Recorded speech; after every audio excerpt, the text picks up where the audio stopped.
how are you involved in hip hop? How do you contribute to the genre and the scene? Um,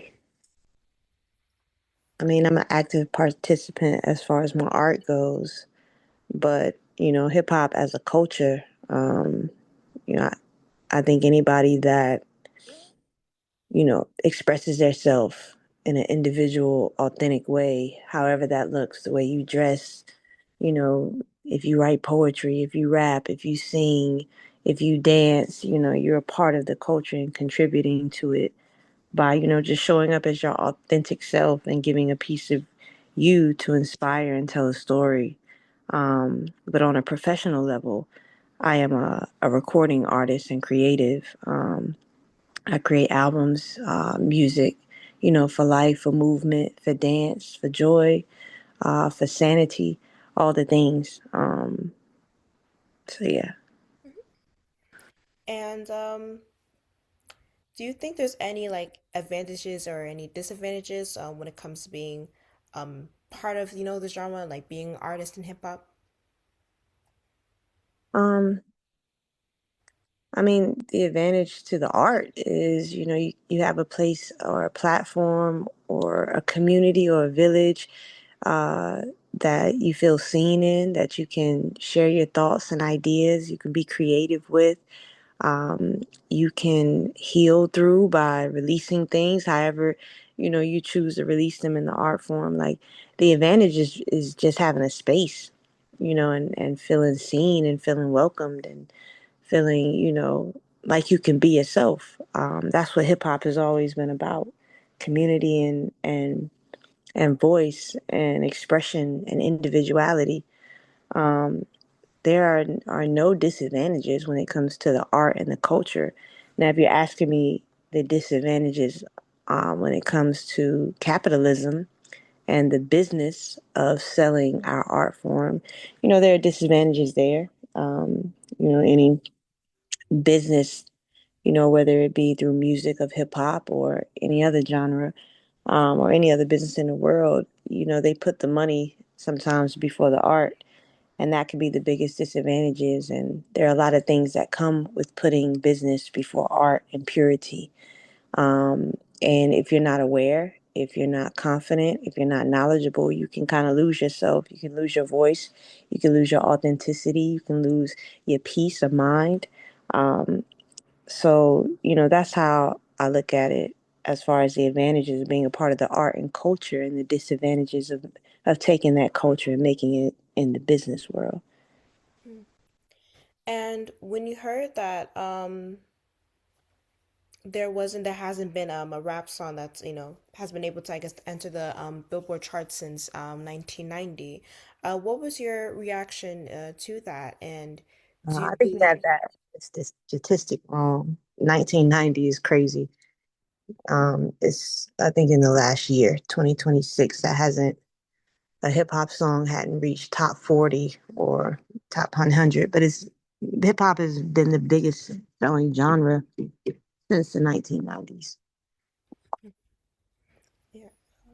Thank you for correcting me. Yeah. But as far as this year, I mean, it doesn't bother me. It doesn't matter to me because the culture has always been the most influential culture since its inception. And a billboard doesn't dictate that. It only dictates what people buy and put money into, but it doesn't dictate the impact of what hip hop is.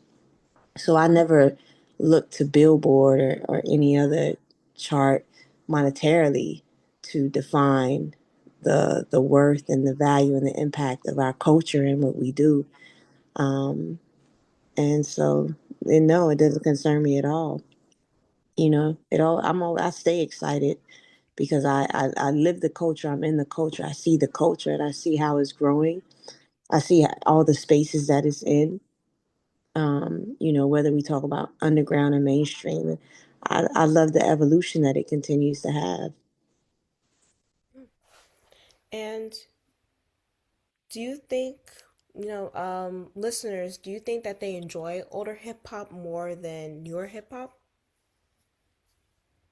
No, I mean, it depends on who's listening. Do you mean listeners in general? Do you mean listeners on radio?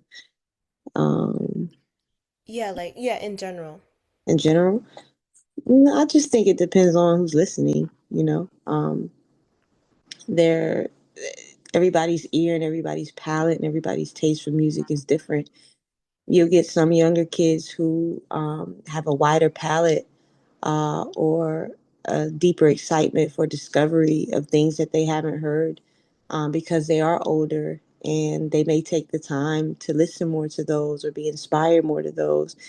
And you have some kids that, younger people, even older people that don't listen to older music. They just like what's new. I don't think there's a right or wrong answer here. It's just people like what they like and they listen to what they listen to. Now, when it comes to disposable income, I think that the older generation has more disposable income. So, when it comes to buying merchandise or vinyl or buying hard tickets for shows, um, there are older artists that may sell more, may not. I don't know, but on a listening aspect, I just think people listen to what they listen to. You know, Hmm. yeah, I do think that the older generation, the music has more legs and it lasts longer because people care more about the music versus today. Um, you necessarily don't always get albums that are focused solely on the music because there are a lot of other things outside of that sell it. Like if your favorite artist is in a relationship with somebody, if they have drama, so I mean, those are things to have conversation about and more in depth thought of. But that would be like my only difference. I think older music, it was way more about the music than it is today.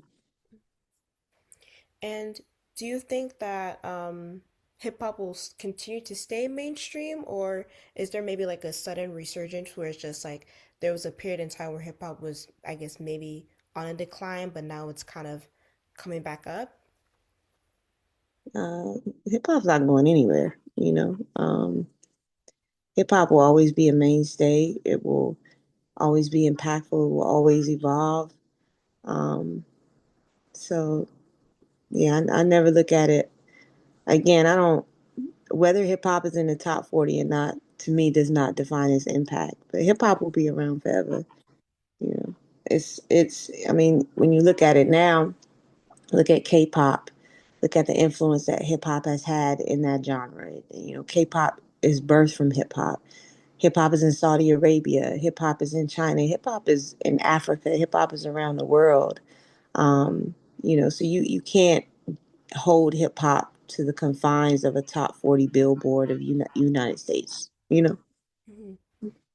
And last question, do you think that, there's any, I guess, traditions that hip hop artists, both, I guess, old and new, should, continue following, or there's some, traditions that should be, I guess, like broken or kind of changed a bit? Mm, no, I mean, again, like hip hop is just about authenticity and individuality. So, whatever it is that's going to get that out of you, that's what you should continue to do. That's what hip hop has always been rooted in. The only thing that I think should always be a part of hip hop is the bridging of generations. That generations always continue to talk to each other and listen to each other and learn from each other. And I mean from both ways, from old to new and new to old. Um, but other than that, like, hip hop is going to change, it's going to evolve, and some things are still going to carry over. My whole thing is as long as you remain rooted in your authenticity, I'm sorry, individuality, that's keeping hip hop alive. That's what it's always been about. I agree. Well, thank you again for taking Thank time of your you. day to speak to me about this. And yeah, Thank you. I enjoyed the conversation, and I hope that it creates more conversation with you and your peers. thank you. Yeah. Yes, most definitely. Yeah. Um, again, I'll keep you posted on when the story comes out, and I hope you have a good holiday. All right, you too, sis. Enjoy yourself. Be safe too. Thank you, you too. Bye.